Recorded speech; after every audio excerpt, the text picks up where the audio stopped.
all of us, we're professional actors.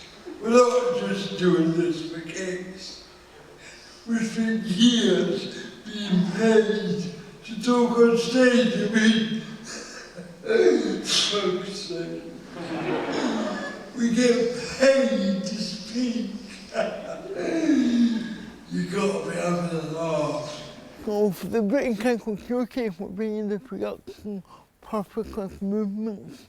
And that was a production that we originally did in 2016. That was about 4 men with cerebral palsy talking about their life and their experience of the world through a bit of spoken word, but also through movement, through dance, but movement in a sort of wider sense of the word.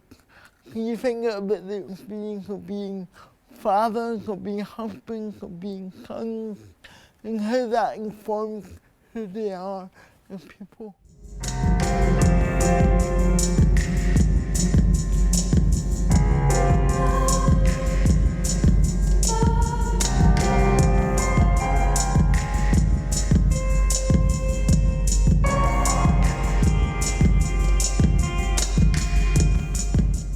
One of the things that you get called when you're diagnosed with cerebral palsy is that it involves having purposeless movements. And I always feel that a really interesting term because what does it mean, you know, what movements have purpose and what movements don't have purpose. You know, the whole question of purpose is quite interesting for me. And as people in the world, we all move constantly in different ways. But how many of those movements have purpose, how many don't? So it just felt like a really interesting cycle to start to inquire around and start to ask questions around. People with CP have above average intelligence. Fact. On stage we've got a live band who are performing for every show. And the composer, a guy called Scott Quingham, that I worked with before, was very integral to the piece, to making the soundscape and the music for the whole piece. And the whole purpose of him being live on stage is that the performance is not always predictable what will happen. Some nights it might take 10 seconds to move across the stage, some nights it might take 20. So the live element of it is very much part of the show, and very much part of what we built the show around. The audience don't always know what's going to happen next. We don't always know what's going to happen next. Please line up in order. Who has the biggest hands?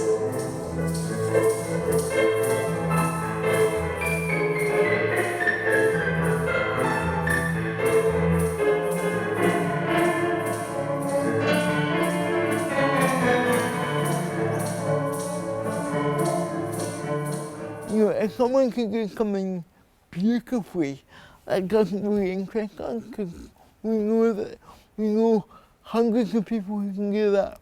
What we want to see is the difficulty and the effort, and that's much more interesting, we think, to watch.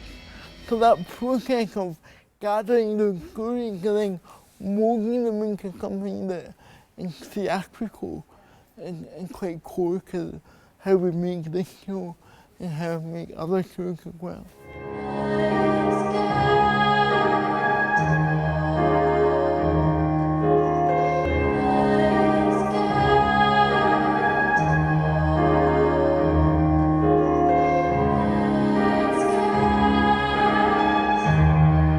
The universality of it is pretty much part of the point, I would argue, of theatre and of art in general. You know, it's that balance between telling you my story in an authentic way, but also doing it in a way that you can relate to it and you can identify with it, you can empathise with it.